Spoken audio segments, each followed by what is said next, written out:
Salut les amis, dans cette vidéo je vais comparer les GAFAM, donc Google, Amazon, Facebook, Apple et Microsoft au niveau de la valorisation de leurs actions pour voir laquelle est la plus intéressante et si on a une qui est intéressante actuellement. Donc on va commencer par Apple, donc la plus grosse capitalisation boursière du monde, je crois 2700 milliards aujourd'hui. Donc pour estimer la valeur intrinsèque de l'action, on va devoir remplir ces trois critères. Donc on va devoir estimer la croissance de l'entreprise sur les 10 prochaines années. On va estimer son multiple de valorisation dans 10 ans. Donc je mets le price sur free cash flow. Et on va devoir estimer la marge en moyenne de l'entreprise sur les 10 prochaines années.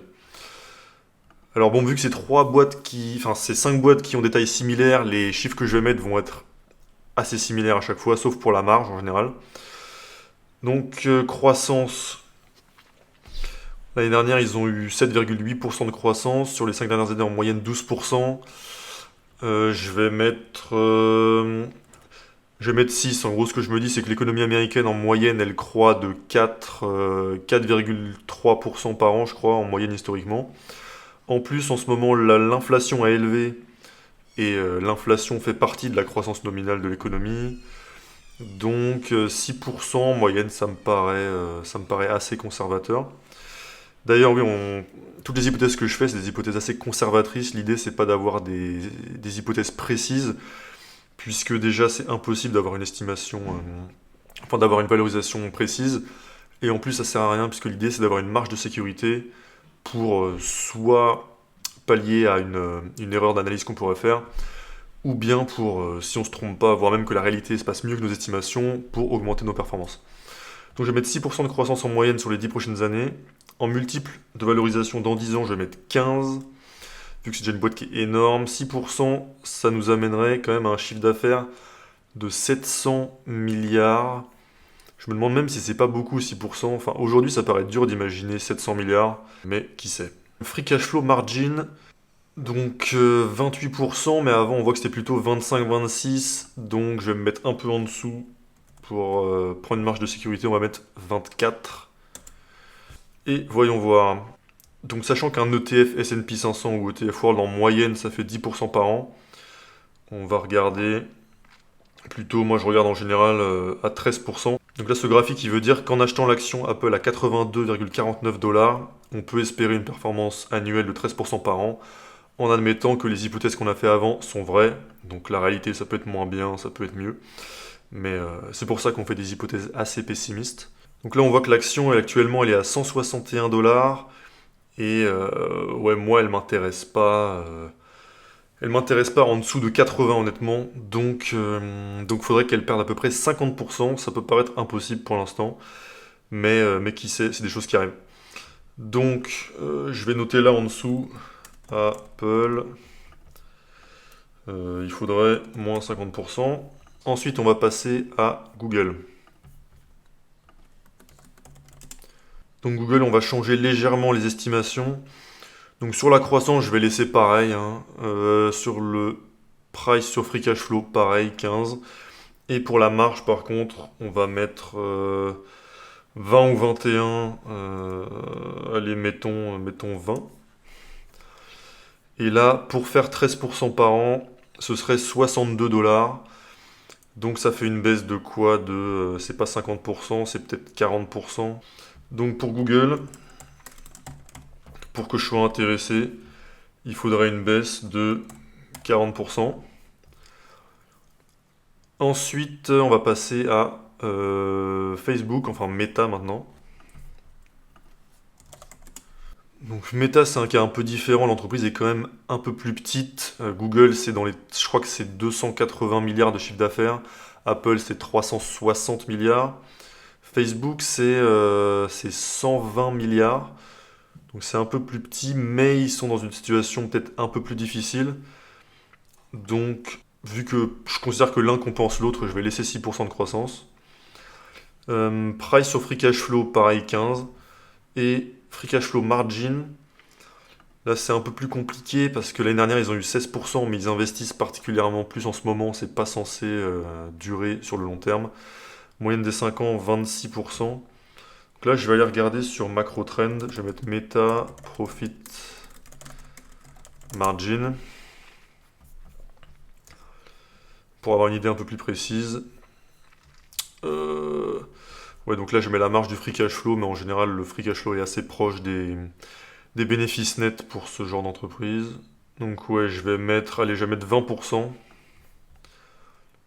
Donc je vais laisser les mêmes estimations que pour Google. Et donc là, pour que ça m'intéresse, il faudrait que l'action soit plutôt vers les 130. Donc l'action s'est bien repris à un moment donné, elle était à 89 je crois, donc ça aurait fait 18-19% avec ces estimations, qui sont quand même assez pessimistes, hein. Et donc actuellement, je trouve que l'action est trop haute, donc je l'achète plus. C'est une action que j'ai en portefeuille, les deux précédentes je les ai pas. Celle-là je l'ai, d'ailleurs je suis vers les 170 seulement. J'aurais voulu racheter plus bas, mais je n'ai pas pu. Après, on peut voir ce que ça donne avec une free cash flow margin un peu plus élevée, puisque là j'ai peut-être été plus conservateur que pour les deux boîtes d'avant. Si je prends 25 qui est en dessous de la moyenne des 5 dernières années, alors on a les 173 à 12%, et aujourd'hui à 214, ça nous ferait du 9% par an. Bon, pour comparer aux autres, je vais me mettre, allez, on va dire 22. 22, donc on est à 214, 13% c'est 141. Donc il faudrait que l'entreprise perde 35%. Pour l'instant, c'est la moins survalorisée. Ensuite, on va passer à, donc on a fait Google, Apple, Meta, on va faire Amazon. Donc Amazon, bah un peu pareil, c'est une boîte qui fait déjà 500 milliards de chiffre d'affaires. En croissance, sur les 10 prochaines années en moyenne, je ne me vois pas mettre plus que ça pour être suffisamment conservateur. Price sur free cash flow, bon là c'est plus compliqué. C'est plus compliqué, donc il faut imaginer que Amazon soit rentable dans 10 ans, sachant que c'est leur choix hein, de pas être rentable pour l'instant, ils préfèrent tout réinvestir. Donc c'est un cas un peu plus compliqué à valoriser. D'ailleurs c'est la première fois que je la valorise. Free cash flow margin. Je vais retourner voir sur macro trend les marges. Donc ce qui peut être intéressant pour avoir une idée déjà, c'est de regarder la grosse margin. Donc déjà la grosse margin elle est à 44. Déjà c'est sûr qu'on va pas mettre une margin plus élevée. Et donc ce qu'il y a entre l'operating margin et la grosse margin, c'est tout ce qu'ils choisissent de réinvestir en recherche et développement et ainsi de suite. Donc là c'est compliqué. Je vais mettre 10%. Amazon c'est un cas plus compliqué. Pour avoir une meilleure valorisation, il faudrait que j'étudie le cas en détail. Mais c'est pas une entreprise que j'ai investiguée en détail, donc là je fais quelque chose d'approximatif pour avoir une idée. Donc qu'est-ce qu'on voit pour faire 13%? Il faudrait que ça tombe à 67 $. Ils sont à 101, ça fait du moins 30% et quelques. Pour l'instant, d'après ces estimations-là, Amazon ce serait la moins survalorisée, mais c'est aussi celle pour laquelle je suis le moins confiant dans ma valorisation. Donc bon. Passons ensuite à Microsoft, la dernière. Donc Microsoft, 200 milliards de chiffre d'affaires par an. Donc pour la croissance, pareil, c'est un cas similaire. Price sur free cash flow, ça m'étonne qu'ils aient un multiple si élevé, 32. Je vais mettre 15 aussi.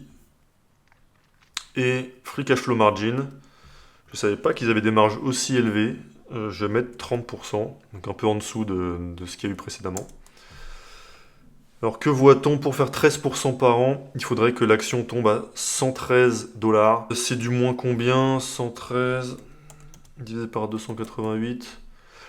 Donc c'est donc du moins 60%.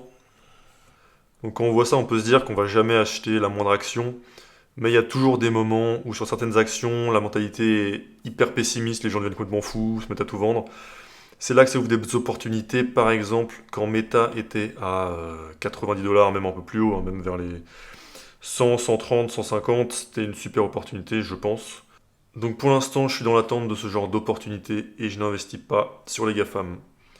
Il faut se dire qu'on n'est jamais obligé d'investir, donc autant attendre des vraies grosses opportunités qui paraissent évidentes. Et voilà, ça sert à rien de se forcer à investir quand on n'est pas sûr, quand il n'y a pas une grosse opportunité. Dans le S&P 500, il y a déjà 500 actions, et sur les 500, c'est sûr qu'actuellement, il y en a au moins une qui peut être intéressante. Donc pas besoin de s'embêter avec des entreprises qui paraissent pas être des affaires évidentes, parce qu'elles sont notamment trop chères. Et c'est tout pour cette vidéo, donc dites-moi ce que vous en avez pensé, si vous avez d'autres idées de vidéos que je pourrais faire, et à plus!